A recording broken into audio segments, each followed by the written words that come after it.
Morning student B Ed second year guidance and counselling. आपका टॉपिक चल रहा था व्यक्तिगत परामर्श। और व्यक्तिगत परामर्श मैंने बताया था कि जब परामर्शदाता द्वारा परामर्श प्रार्थी को व्यक्तिगत रूप से परामर्श दिया जाता है उसे हम व्यक्तिगत परामर्श कहते हैं। और इसका बेसिकली उद्देश्य होता है कि किसी भी व्यक्ति के अंदर मतलब किसी भी छात्र के अंदर उसको हर परिस्थिति में समायोजन स्थापित करने का विकास करना। ठीक है, अब इसमें ये माना जाता है कि इसकी बहुत सी विशेषताएं निकलकर बाहर आती है। तो पहली जो विशेषता है वो ये है द्विध्रुवीय प्रक्रिया। मैंने आपको पहले ही बताया था कि ये दो व्यक्तियों में संपन्न की जाती है, परामर्शदाता और परामर्श प्रार्थी। परामर्शदाता और परामर्श प्रार्थी ये दोनों मिलकर क्या करते हैं, ये व्यक्तिगत परामर्श की प्रक्रिया को संपन्न करते हैं। इसलिए ये कौन सी प्रक्रिया मानी जाती है, द्विध्रुवीय प्रक्रिया मानी जाती है। इसके अंदर कोई दूसरा थर्ड पर्सन नहीं होता है। फिर सेकंड आती है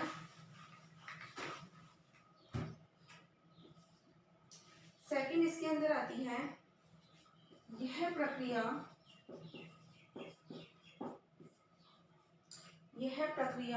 व्यक्ति की योग्यता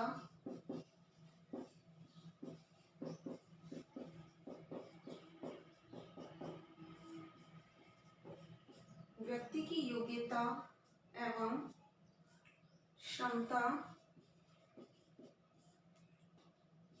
एवं आवश्यकता को आधार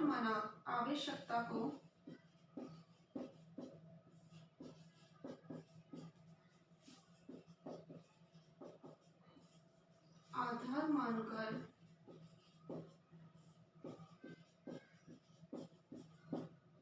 संपन्न की जाती है।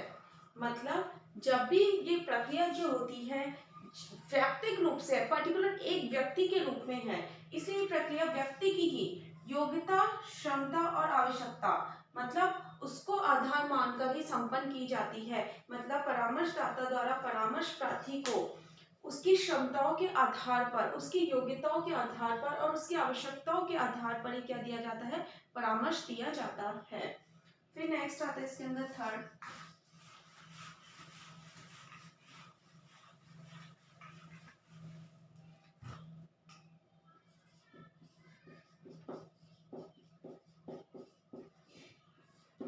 सामाजिक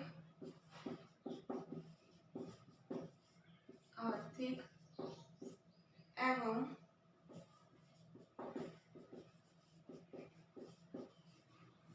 सांस्कृतिक सूचनाओं को प्राप्त करना।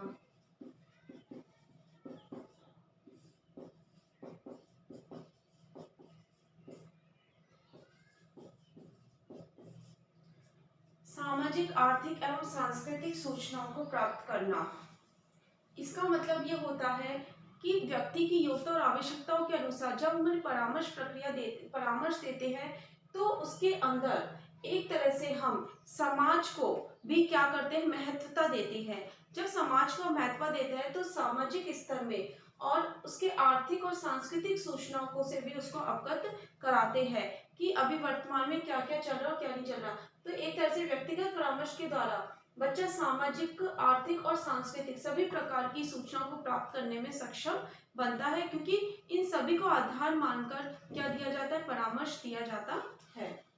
फिर नेक्स्ट आता है इसके अंदर इस प्रक्रिया में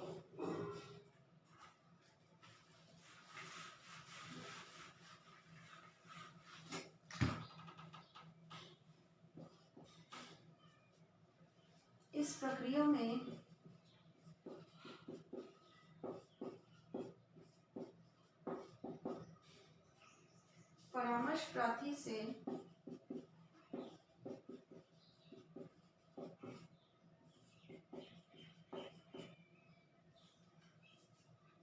संबंधित अभिलेख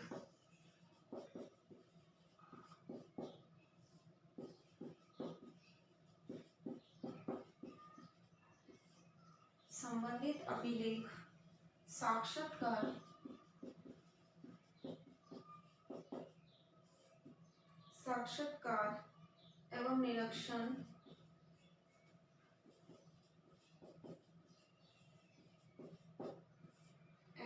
सर्वेक्षण आदि से प्राप्त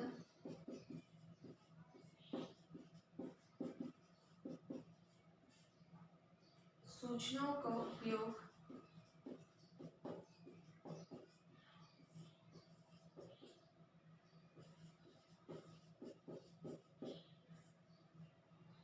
किया जाता है।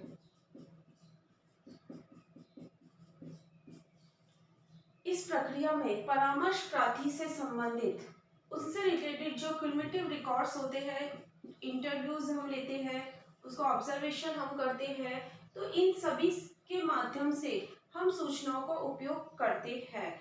मतलब क्या माना जाता है कि हम व्यक्तिगत रूप से वो चीज कर रहे हैं, तो जैसे इंटरव्यू है तो हम इंटरव्यू फेस टू फेस लेते हैं, तो प्रैक्टिकली उसी व्यक्ति के द्वारा हम उसकी समस्या का पता लगता है, उसकी परेशानी का पता लगता है, और इससे हम इस सब चीजों से इसका क्लैरिफिकेशन निकाल लेते हैं, उसको क्लियर कर लेते हैं। फिर नेक्स्ट आता है 5th नंबर का अंतर्निहित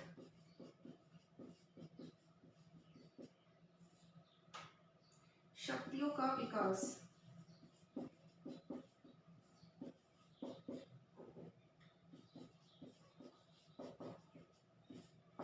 इसमें व्यक्ति की सभी प्रकार की शक्तियों का विकास किया जाता है।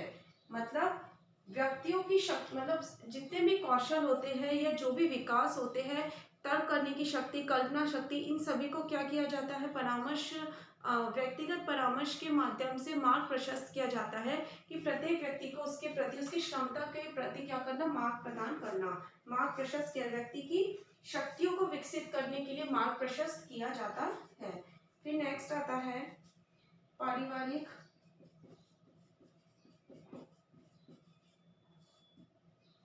सामाजिक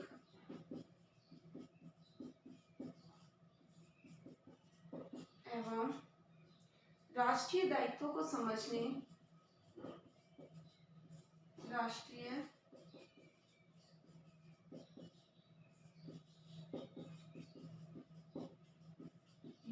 दायित्वों को समझने एवं उनके निर्वहन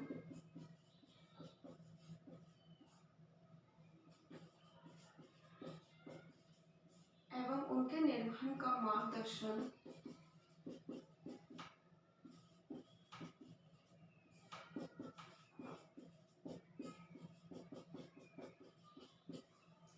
किया जाता है। पारिवारिक, सामाजिक और राष्ट्रीय दायित्वों को समझने और उनके निर्वहन का मार्ग प्रदर्शन किया जाता है। मतलब ओवरऑल इसके बारे में बताते हुए उससे रिलेटेड समाज स्थापित करने की कला का विकास किया जाता है। तो ये आप क्या थे, व्यक्तिगत परामर्श की विशेषताएं थी। आपका गृह कार्य है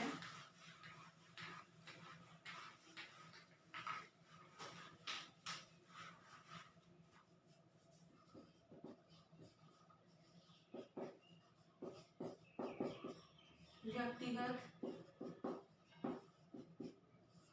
परामर्श की